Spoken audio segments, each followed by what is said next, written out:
and welcome to Voices of Truth One-on-One with Hawaii's Future, brought to you by the Kiwani Foundation. I'm Ehu Kapu Cardwell, and here we are today on Hawaii Island, and I promise you this, we have a fascinating and very special guest on the show. So let's go on over here and meet her. Aloha pua. Aloha. How are you, Pua Case? Did I say your name right? Yes, you did, and I'm fabulous today, thank you. Wonderful. Well, you look fabulous. Now, this also looks fabulous. Tell us where we are, please.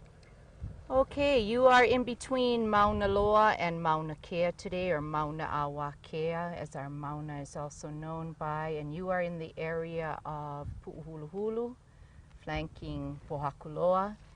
And we are in a place that's very significant here because this is where, one, we stop before we go up to the mountain and let the mountain know why we are here and our intention for the day, but it's also where we hold many of our ceremonies at this time. Our role here became to recite the prayers and watch them go up the road, all the way to the summit. Because at that moment we said, oh, if they go up to the summit, let them be greeted in sacredness by the prayers we set here. And let all things work out as they should be in divine order. Pono. What is pono for the mountain? Not pono for us, not pono for you and I, but for the mountain. And as the mountain has asked us one request, do not allow this construction if at all possible. What we have here is a ahu. And the ahu was constructed by the Royal Order of Kamehameha. And the reason that they constructed it was because they had a gathering right here years ago to discuss the mountain. And when they gathered here, many of the kupuna, or elders who gathered with them, said, we cannot go up to the mountain. We are older. The elevation is too high, we just can't do it. So the Royal Order members at that time built this ahu and said, don't worry, kupuna, if you cannot go up to the mountain, we bring the summit to you. So when we are standing here, for those of us who regularly hold vigil, ceremony, prayers here, if we cannot go to the mountain, to the summit, we go to the ahu. And we are on the summit. And that is the way we make that sacred connection from the summit to this place that we are standing. Pua, you've been involved with Mauna Kea for quite some time. I mean, like, it's now a worldwide known cause. But going back, you were part of it when there was like less than a dozen people, yeah? Right. You know, my family were the last of the 6 petitioners that became a part of what we call now the Mauna Kea contested case hearing. And so that would be about 2010, and there were already 5 other either individuals and one organization that was already in the case. And all of those who came in before us had been standing for this mountain for over 20 years. So this stance for the Mauna has been ongoing for many, many years. And for those that don't understand that or are unclear about that or just weren't involved in it or aware of it, just go to Temple Under Siege, the video, Temple Under Siege. And if you look at that, you'll see faces of people who are still in this movement, faces of kupuna who were in here before us. So when there has been activity, construction proposals or permits, there's always been a stance and resistance. Of course, this is the biggest one, but when I would say this really started was probably in 1968 when the first permit was given. Wow. I believe when they handed that permit over, our ancestors on the mountain probably said no. Don't let it happen. And I believe that's when the resistance happened from our ancestors themselves. Now we are following in their footsteps and we are standing, yes, but there have been many who have stood before us. And yes, when we started in the contested case hearing, not very many people were aware of the 30-meter telescope. I believe that maybe they thought we would just sleep through this one. And by the time we became aware of it, it would be halfway built at least. Like any other corporation or entity, and sometimes the government and sometimes universities, how they operate. Let's just quickly start this process before anyone fully awakens. But 5 people were awake before us, and then we became the 6th. And I will say that at that time, we didn't need the mass of people. We didn't need them. We tangled it up in the court system, and even when it was approved, the court system itself didn't allow for the building of this telescope. Just keep going to court, and you tie it up in there. So yes, we had a small group of people. On a good day sign waving, you might have had 20. On a big day, on a court day, we might have had 100.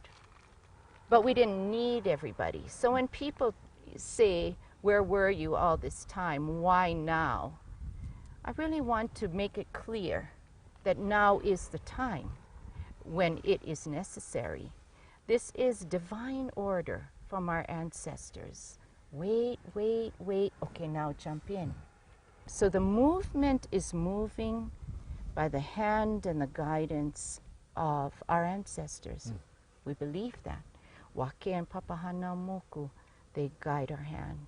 The entities on top of that mauna, they give us guidance, direction, requests, and we follow. And that's why there's a mass now, because we are following as best as we can in this human form the divine guidance of the ancestors of this place. And isn't that wonderful? As long as you are willing to do it in upright action, in action that is aligned with the mountain. And that is a gift that the mountain is giving us right now. So in return for standing for this mauna, this sacred portal of our ancestors, where the energy from the heavens reach the seafloor, in exchange for all that, you have the gift, the way I look at it, of coming here. When they say, why should I come here and stand when I'm not from Hawaii Island? I said, because the mountain is gifting you with the opportunity to stand in sacredness and really excel and transform in the way we are going to stand going into the future. Stand in self-discipline. Stand in Kapu Aloha, in our dignity. Stand without anger. Now that's something novel to some people. We cannot stay in anger because that's not going to serve us.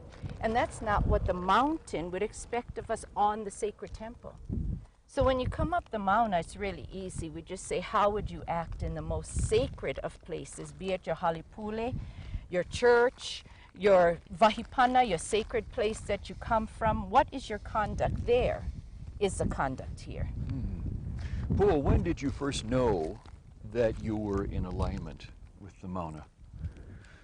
I would say in alignment with the mountain in this current movement would have to be in about 2010, when the mountain, when Mo'oinanea herself, Lady of the Lake, asked me to try one more time to try to stop this telescope along with everybody else. And I was filled with fear at that moment. You know, I was filled with fear. I said, oh my gosh, what if I stand by myself? What about the jobs? I was there at that time. I was still there. What about the temporary construction jobs for permanent destruction? What about my own job? And oh my goodness, I'd have to go to court. All of those things just struck me at that point with fear in my heart. I had my family bring me up here to the mountain. And I asked Poliahu and Mo'oinanea, I said, if you forgive me for being afraid, I promise you, I will stand for you until my last breath, and I will not know that fear again.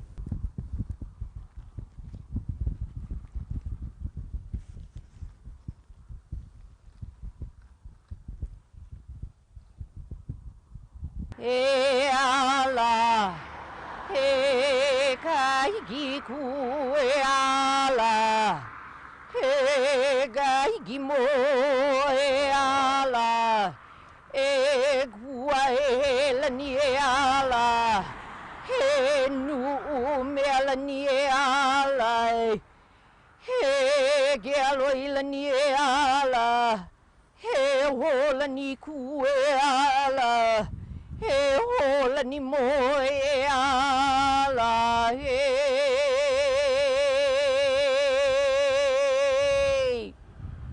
I wanted to invite you to stand here so that you can experience what we experience when we stand here in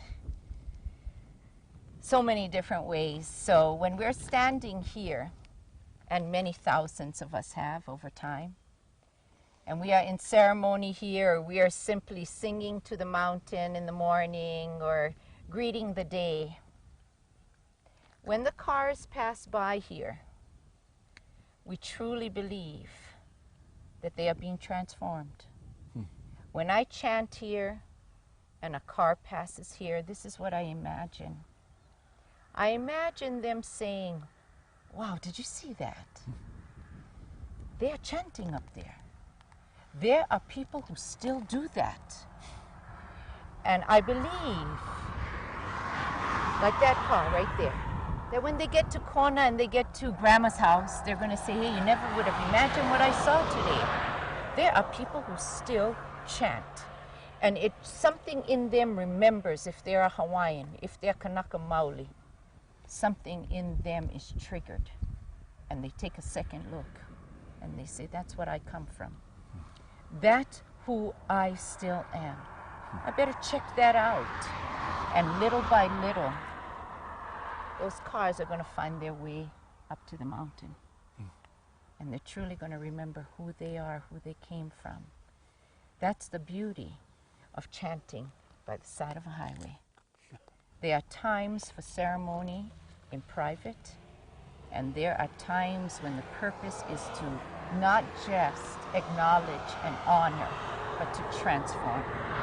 And that's why I stand right here. I say, this is still you. And if they are not Koko Hawaii, if they are not of Hawaii, they are of another people. That no matter where you come from, at some point in time, did this exact thing. When mountains were still sacred, when waters and land masses meant something, and you would do whatever it takes to protect that, they remember too. You know, Pua, as you were talking a moment ago about the cars passing by being affected by what you're doing up here, and about the others that have turned out, shown up, it sounds to me like there's something inside of people that is being unlocked. Yeah? We are being awakened. And there are those of us who are never sleeping. And really, they're still around us. They are here. They are on this mountain. They're standing for different places on all of the islands. We have warriors who have never slept. And those I honor and stand behind. And some of us, like me, we crawled to courage. I crawled to courage.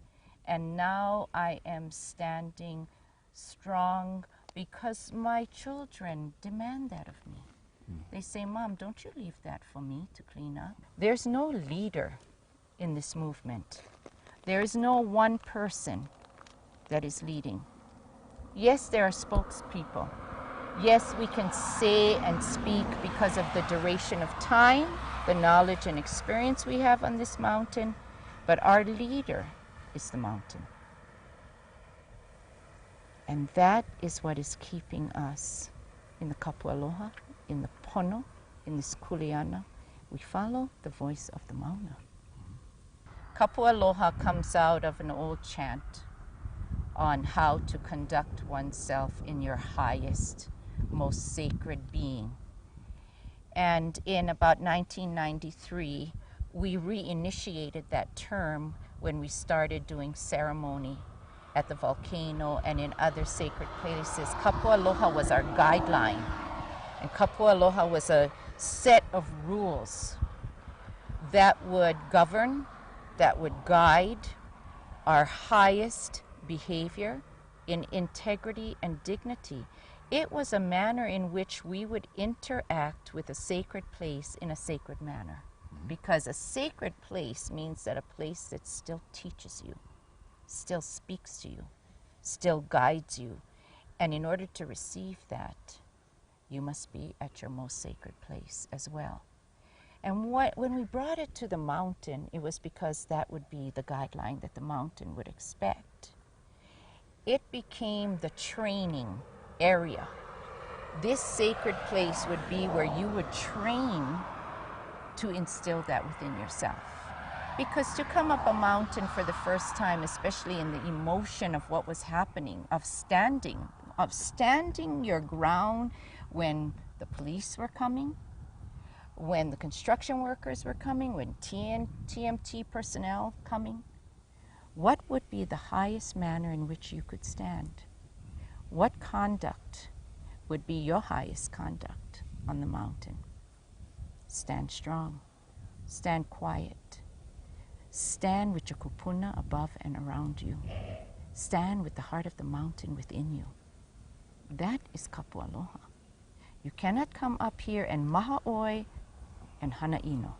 You cannot come up here and mistreat each other or this mauna. You cannot come up here and do things that you wouldn't do in the most sacred places. So that is what I believe is going to transform our people into the manner in which we forward for our Hawaii, in whatever we do. I am forever changed. The manner in which I interact with you, the manner in which I interact with my family, places around me, has changed over time because of standing with the heart of the mountain within me. Maybe most profound for me is I cannot get angry. When I'm standing for the mauna, no matter what happens, sometimes I even want to become angry because I know rage. I stood for Kaho'olawe. I'm standing for Pohakuloa. I started activism when I was in high school in the 70s. I've been angry. And that anger maybe served us at that time. But it also broke up families and it also made us sick. And in this time, I've sworn that I'm not going to do that because I have a family, and when you're angry and depressed and hurt, especially when you lose every time, where do you take that? Straight home to your kids. Yeah. And I made a promise that I wouldn't do that. And the mountain has schooled me so that at this moment I can see the big picture and not the ant view. I can stand when all things seem to be going downward and stand strong. I can always see the positive.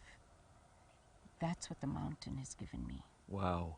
Boy, it sounds like these things could be practiced by anybody on the planet, yes? Somebody could practice Kapu Aloha in Europe, in Africa, in South America, on the North Pole.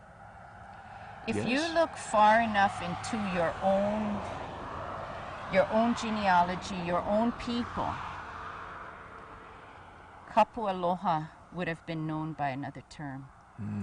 Because any time that you have to depend entirely upon your environment, upon the guidance of whom you believe is the divine guardians around you, any time there is no disconnection, there's reverence.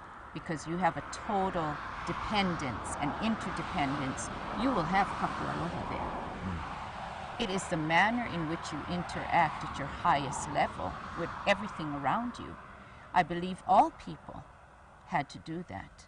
Now, for some people, they're so far removed from their heritage, their ancestry, because they live in another place, for example, that maybe they don't know what that term is, and it's been so many generations, they're disconnected from it.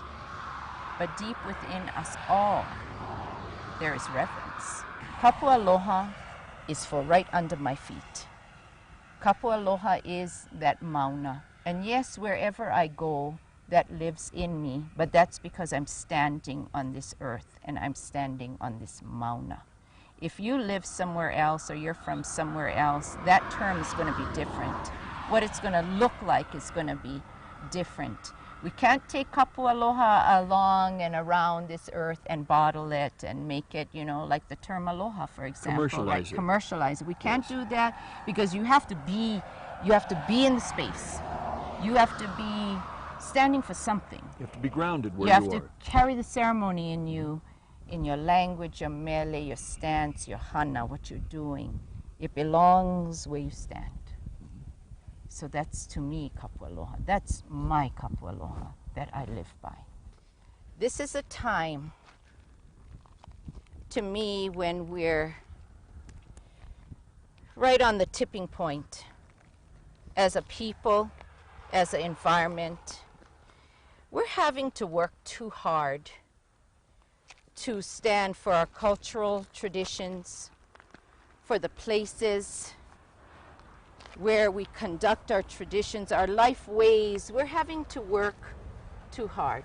It's everything you have, every moment you spend is on whatever issue you happen to be standing for at the time. Mm-hmm. And if I said I was only standing for the mauna, that would not be correct. There's a dozen things that I am standing with many others to safeguard in this time. And I feel like this time is critical for all of our people. There will be a time when none of us can be idle, really. Mm-hmm. And that's why I became a part of the Idle No More movement out of Canada, out of the First Nations. They decided they were not going to be idle any longer, and I said, me too, thank you. You have made me stronger, and now it's my turn to be idle no more. I can't do it anymore. And I believe that at some point, if you love Hawaii, there's going to have to be something that you stand for. This is the time before we lose another beach to another hotel. This is the time when we have to decide about sustainability of food and resources.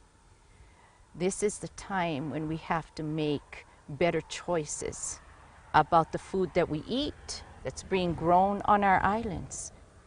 There are so many things that this is the time to stand. And if we don't, then you look at your grandchildren and what's going to be left for them. I'm going to look at mine. This is the time. You know, Pua, Voices of Truth One-on-One with Hawaii's Future airs not only throughout Hawaii, but around the world. And I'll bet you right now there's somebody on the opposite side of the world that's watching you and me right now and really inspired by what you've said today. But I bet you they also could be asking themselves, why would I, who is on the other side of the world from Hawaii, need to have this be important for me? Why is this important to me? What would you say to them? Why is this important? Because what's happening here, trust me, is happening somewhere where you live. What is happening here might even be worse for you in your homeland, because I know Native people, supporters of Native people, Indigenous people, human beings as a whole are standing. Why is this important? Because we're all in this together. We are really one people. We are connecting to one another. Why? Because we are strengthening one another. When I stand for the Winnemem Wintu who are fighting for their water and their salmon to be returned in Redding, California, when I stand for the Apache who are standing against mining on Oak Flat, when I stand for Native peoples of Canada who are trying to stop mining from polluting their rivers, they stand stronger when I stand with them. And I stand stronger when they stand with me. And if that's not a reason to stand together, I don't know what is. Because we are a mighty force, and we are still here, and we are all in this together. Wow. That's why. I like that. We're all in this together. We are. Wow. What a great place to leave it. Pua, mahalo for being on Voices of Truth, one-on-one with Hawaii's Future today. Your message has been inspirational, I know, to not only me, but to people throughout Hawaii and around the world. So again, mahalo piha. Full thanks to you. Thank you. For being with us today. And I just want to end by saying we are Mauna Kea, and we are Mauna Kea Ohana. It's so many more than me. We of Hawaii, we beyond Hawaii.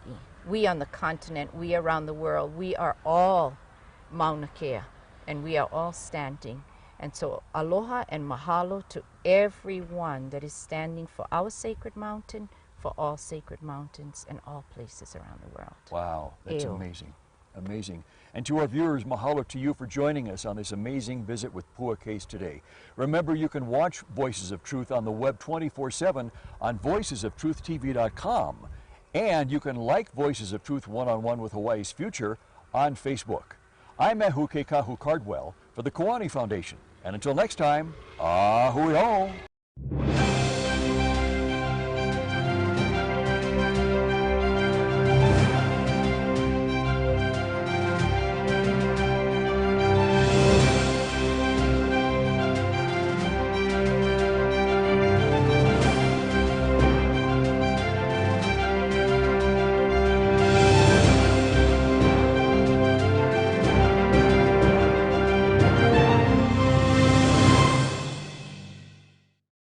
Mahalo for watching Voices of Truth one-on-one with Hawaii's Future.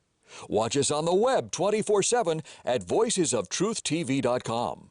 You'll find all our shows, including this one, in case you want to see it again or share it with family and friends. Also view our weekly video commentaries at freehawaiitv.com. And check out our blog, published daily, at freehawaii.info. It's all part of the Free Hawaii Broadcasting Network.